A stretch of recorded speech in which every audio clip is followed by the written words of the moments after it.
Welcome back to Char BBQ. On today's video, I'm going to be doing a pulled pork sandwich. Lift off and the clock has started.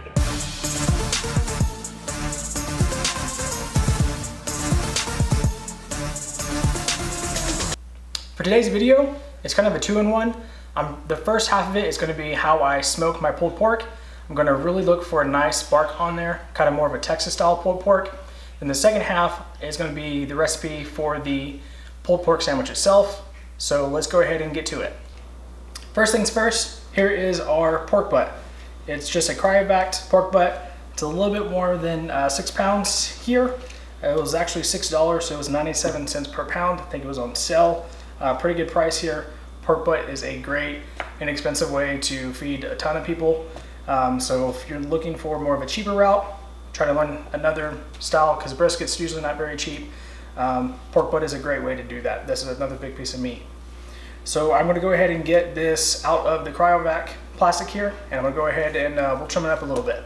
For the trimming portion of this pork butt, I'm going to show you the fat side first. So kind of the only bad thing about, when you buy a cheaper piece of meat like this doesn't have a huge fat cap on it. There is still some here, but usually, when I buy them, they have fat cap all the way across. So it does have some fat here. And with pork butt, there's a lot of intramuscular fat as well, so I'm not too concerned with it. But what I'm going to do, I'm not going to do anything to the fat side of the pork butt itself. I'm going to spin this around. So there's a spot right here, kind of by the blade bone, that I'm not really too fond of. There's a lot of fat and just kind of like, it just doesn't eat very well. It tastes weird and I don't like to pick it out, so I just trim it out prior to actually smoking it. So you kind of see where the two pieces kind of come together here. You can kind of pull that meat back a little bit. And you can just cut some of this out.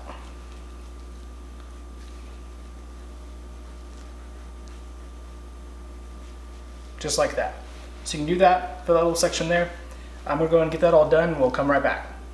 This is what the pork butt will look like once you do that. As you can see here, there is some fat in here, but there's like a film in a way on this part right by where the blade bone is at that I really just don't care for. It's kind of like a silver skin in a way.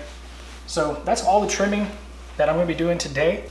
Okay, I'm going to first start on this top side, since we're going to be smoking this pork butt fat side up. Now, I'm not going to put a whole bunch of mustard on this pork butt, just a little bit, like I said, to act as a binder. For the rub that I'm using today, it's actually going to be a secret rub. It has salt and pepper, some garlic, some special other seasonings in there. So I'm going to go and get this pork butt seasoned up first.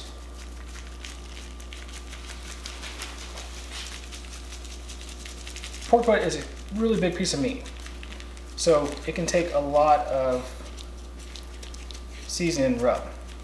So once I get those sides done, then I'll start on the top.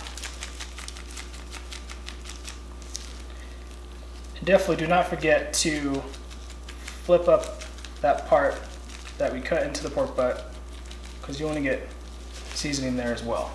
For the fat cap on the bottom side of the pork butt, I'm not going to put any mustard on there. The fat is pretty good at making the seasoning adhere to it. Just going to pat this down. Okay, I'm going to let this sit out and tack up for a little bit. Once it starts to, you kind of see the salt that's in the rub start to pull some moisture from the pork butt itself, then I'll go and throw it on the smoker. All right, so it's running at about 275 right now. I'm going to go ahead and open the pit up, and we'll go ahead and place the pulled pork in there.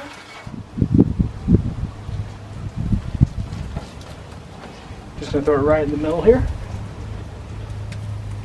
And as you can see, I have 2 water pans in there as well. I'm going to go ahead and turn on my probe.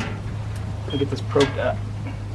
So for this pulled pork, I'm running the smoker about 250 to 275. It's looking right about 250 right now on both sides. A little bit over on the right side there.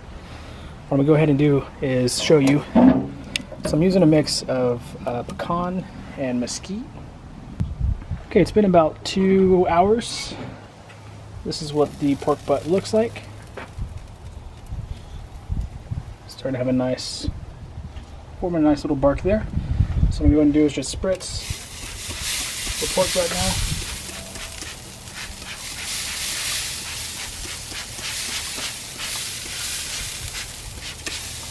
now. And close it back up. We're going to spritz probably about every 45 minutes to an hour. While the pulled pork is still cooking, I'm going to go ahead and get some of the toppings ready. One of those is going to be bottle caps. What bottle caps are fried jalapeños, but they're in the rings like this. So I already mixed up a cup of flour with half a cup of panko breadcrumbs, and I did put a little bit of that same rub seasoning that I put on the pulled pork earlier in there. For the wet side, it is 1 cup of buttermilk and then 2 eggs. Obviously you just whisk that. Just gonna show you one, and then I'll get the rest of these done off camera probably. But you wanna make sure that the jalapeno is coated in that flour and panko. And you're gonna drop it in on this side. Just wrapped up doing those bottle caps. I'm now going to go ahead and get a apple coleslaw ready as well. I went ahead and julienned and cut up some apples. Used about 2 of the Granny Smith apples, and I also made a dressing as well. It is a little bit of mayonnaise, some stone ground mustard, salt, pepper, a little bit of sugar, and apple cider vinegar. All right, so let's go ahead and check on the pork. It's been a little over 6 hours now. Got a nice bark forming on the top there. This is the fat cap. You see the fat starting to split a little bit. It's in at 158, so I'm gonna go ahead and pull it. This is the product of the pork butt before we go ahead and wrap it. So I just want to show you the bark. It's set pretty well in there.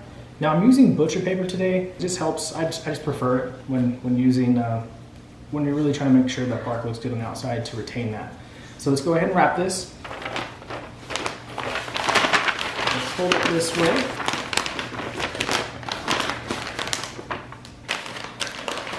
Set this back on the smoker like so, and it will keep all of the juices inside. Let's go and throw it back on there. The pork is done and it has finished resting. I only rested it for probably maybe 30 minutes or so, just because it is getting late. Let's go ahead and pull this back and we'll take a look at the pulled pork. So you know when your pork butt is done, when you can literally just pull this blade bone out where it's barely any resistance.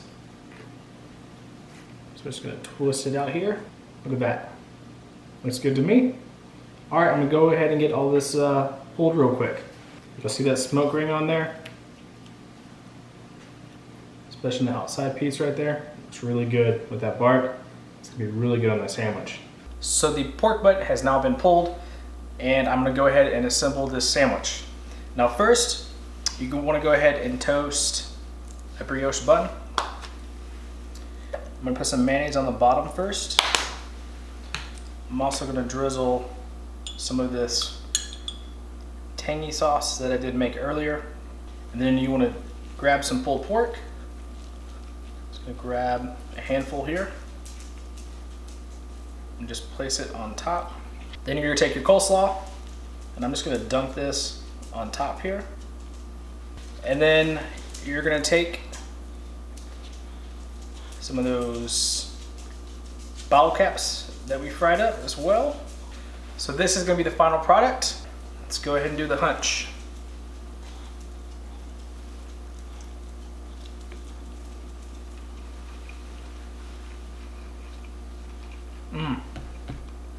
This was my barbecue pulled pork sandwich. I really hope you enjoyed this video. If you have any other suggestions, go ahead and comment them down below. Also, do not forget to like and subscribe, and thanks for watching.